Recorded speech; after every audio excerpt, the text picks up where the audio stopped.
Joe Biden is highlighting his relationship with former President Barack Obama in a new campaign video.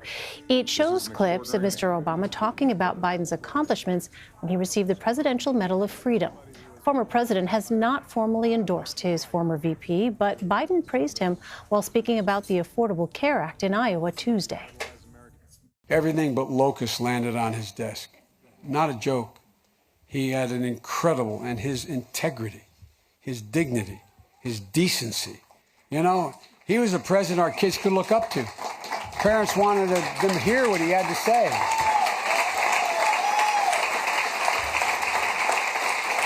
And I believe he was a great president.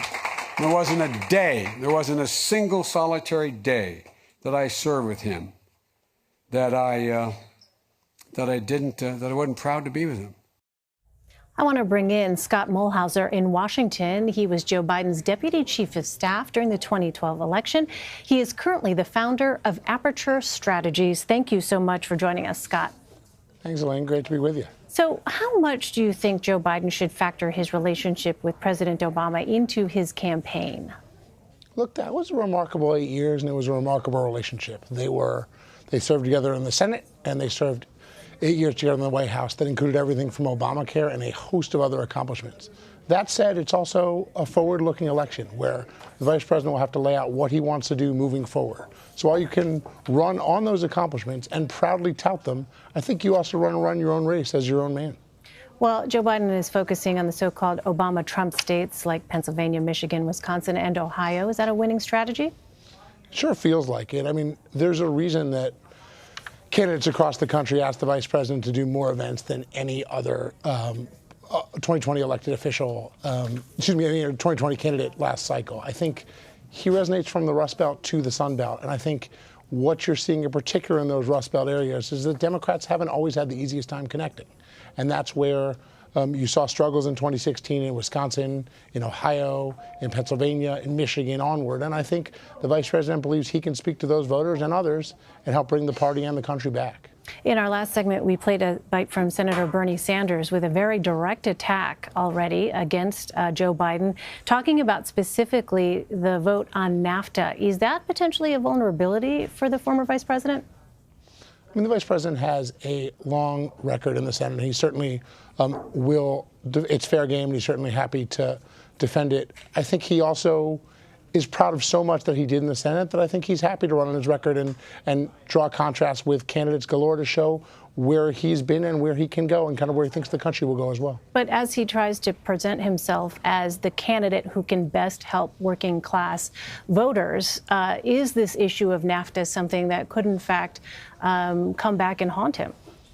I think we've seen throughout his career, and particularly in recent days, working class voters respond to the vice president. And I think, you know, from middle class advocacy onward, and you heard it just in the union halls this week. I mean, middle class voters respond to Vice President Biden like they do few others. I think there's a reason for that. It's a record of fighting for them, and people can pull out individual votes if they want to, but they can also look at a holistic record of fighting for middle class folks. That is what he is centering his campaign on.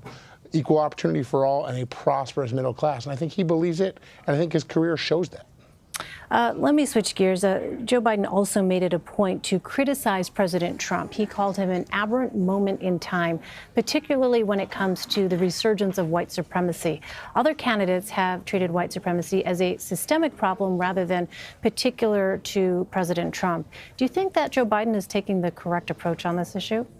I think it was a sober, serious video you saw from the vice president making clear that that is not who we are as a country. And I think you ask a fair question, and I think when you look at what you want out of your White House and out of your president, I think the vice president feels like there's a better way. And I think he made clear in his video and in his statement since what that can look like. And I think when you hear those statements in Charlottesville, a lot of us were pretty disheartened and think there's a better way, and I think he does too. And that's why he's running, and I think he's going to take it right to the president. And you've seen the president rattled. You've seen him continue to respond to President Trump and say, to Vice President Biden and say, look, you know, clearly concerned that these statements are drawing blood, and I think he's worried about it, and that's why you see both the vice president take it on and why you see President Trump trying to play some defense. But for those who would say that President Trump is not the problem, he is a symptom of the problem, What then do you make of the vice president's approach? Does it seem to adequately address the issue?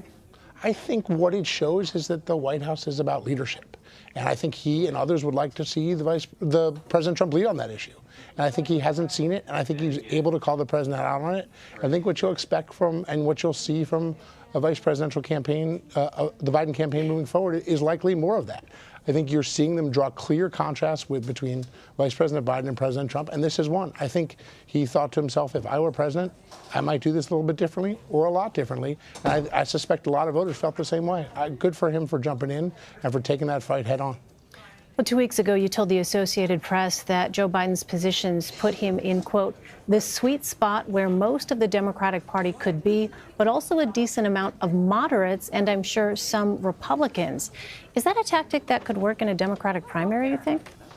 I think it's pretty clear that the vice president resonates among Democratic voters. He served 8 years as Barack Obama's vice president, and it was a pretty solid 8 years, not only for the Democratic Party, but for the country writ large. I think he wants to build on that and doesn't like what he's seeing. And I think that is an appealing notion, not only to Democrats. And I think you have to get through a primary. I think that's a challenge, but you've seen him take the president directly on in a host of, from the video to his speeches onward. And I think what you'll see is more of same. It's impressive to watch. And I think if there's a campaign that can draw in more voters from the left, from the center, and even an array of right voters, that's how you win elections, and hopefully it gets you through a primary and a general. Before we let you go, Democrats also need to win the Senate in 2020 to pass their major policy proposals, but one high-profile candidate, Stacey Abrams, declined to run against David Perdue in Georgia. She was reportedly courted by Senate Minority Leader Chuck Schumer. Now, you've worked for a number of senators. Does reclaiming the Senate need to be as big of a focus for Democrats as the White House? Reclaiming the Senate does need to be a mighty important priority for Democrats.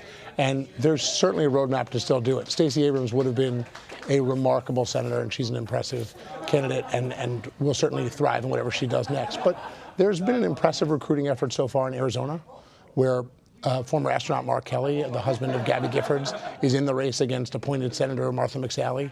And you're seeing great recruitment in Texas against John Cornyn. And there are at least 3 other vulnerable senators in Colorado, in Maine, and in North Carolina that are potentially in play. And there are not only good candidates in the race, there are others on the horizon. I think Democrats know they need to focus on this. They've done a decent job so far. And I think what this looks like in April and May of an off year is quite different than what it looked like in November. I think the shots are pretty decent. And I think a close presidential race will also help carry this over the top. But what does it say to you that Chuck Schumer wasn't able to convince Stacey Abrams to run? I think that, I think Stacey Abrams has a bright and impressive future ahead of her, and she gets to decide what she wants to do, whether that's run for president, whether that's, serve as someone's vice presidential candidate moving forward, on through a cabinet position, and you name it. I mean, Stacey Abrams gets to write her own ticket, and she should. Not every seat do you get your first choice candidate? But you know what? That's not always the route to winning. And you got to fight these races one by one, and I'm certain there will be not only an impressive recruit in Georgia moving forward, but that states will be in play that we don't see today, and similarly states that seem in play today will be safe by November of 2020. It is a long haul, and few are better at recruiting than Chuck Schumer. I think we'll see some rabbits coming out of hats, and we'll continue to see his impressive recruiting structure mean we pick up Senate seats as a party and as a country come November 2020. All right. Scott Mulhauser. Scott, thanks a lot for your time. Really appreciate it. Thanks, Elaine.